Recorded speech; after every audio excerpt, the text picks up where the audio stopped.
What the haters talking about?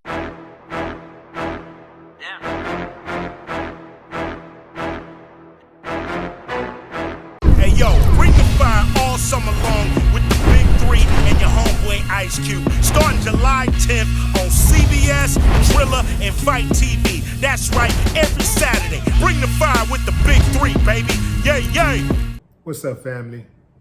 17-year-old Hunter Britton was murdered by Sheriff's Deputy Sergeant Michael Davis during a traffic stop June 23rd, about 30 miles northeast of Little Rock. The Reverend Al Sharpton and attorneys for George Floyd's family mourned the white Arkansas teenager who was fatally shot. The killing in the predominantly white community has drawn the attention of national civil rights activists such as Al Sharpton, who said concerns about police tactics aren't just limited to the black community. Al told an auditorium full of white folks at Hunter's old school that the issue of policing is not about black and white. It's about right and wrong. In a perfect world. Hell, in any world other than America. Perhaps. But here, hell no. It's black and white.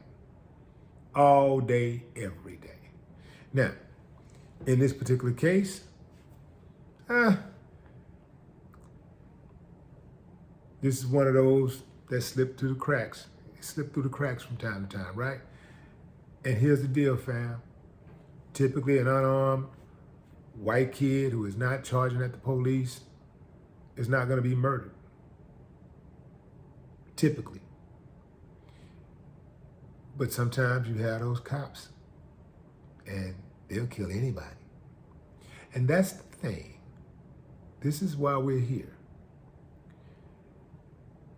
Hunter's family members were one of the family members. Actually, Hunter's best friend's father made the comment that I never thought that we'd have a situation like this hit so close to home. Isn't that interesting? Gotta be white, right, to talk like that, huh?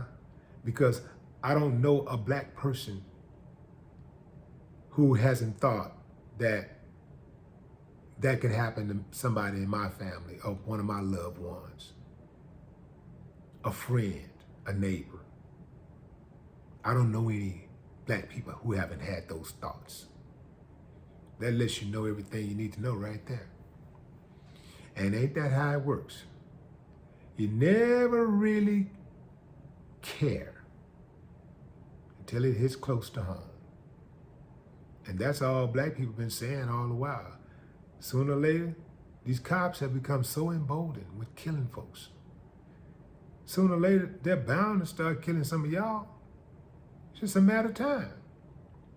And here we are. Now, of course, it doesn't happen with the same frequency as the police killing unarmed blacks does, but it happens. And you know the old saying, one time is too much. They say that the cop turned off his body cam right before the shooting and then turned it on afterwards. So the only video that's available that we know of is video of the aftermath. So the sheriff fired old Mike Davis. But is that really enough? They should bring back the firing squad for him. That's right. They need to get the same energy that people who take them down receive. They should get it worse because they swore to protect the people. They took an oath and just straight up lied. He took an oath, he straight up lied. Police officers should be held at a higher standard than civilians, period.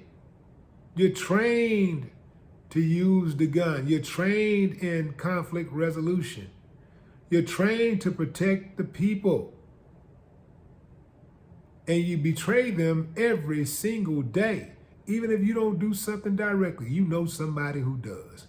You know a cop that's dirty who gets off with abusing his authority, stretching her authority. You know him.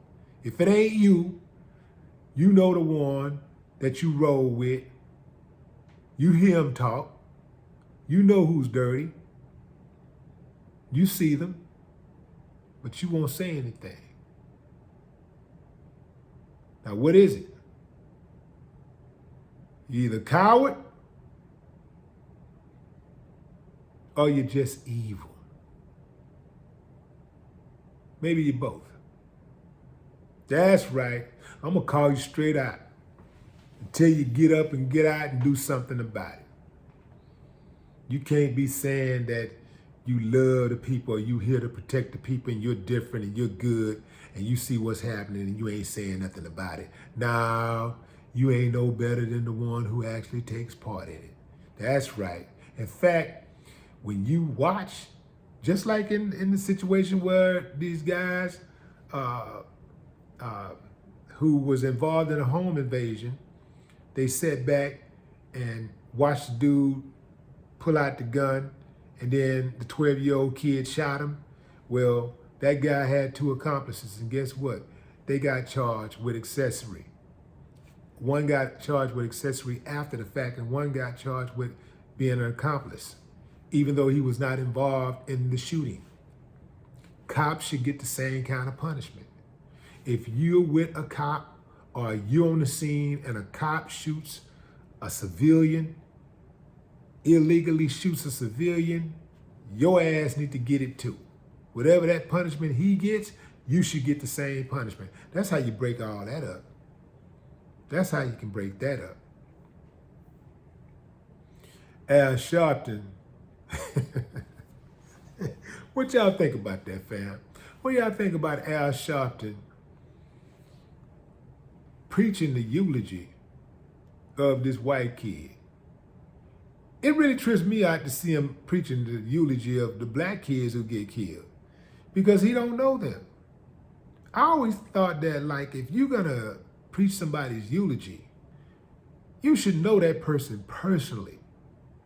Like, I wouldn't want somebody pastoring my eulogy, officiating my eulogy, who don't know me. It's much stronger, even if it's somebody who is not really skilled at preaching.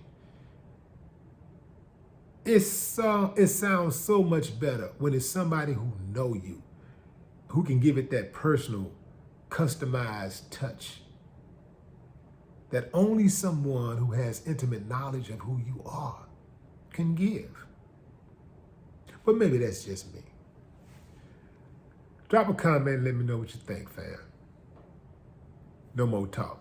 Hey yo, bring the fire all summer long with the Big 3 and your homeboy Ice Cube. Starting July 10th on CBS, Thriller, and Fight TV. That's right, every Saturday. Bring the fire with the Big 3, baby. Yay, yay.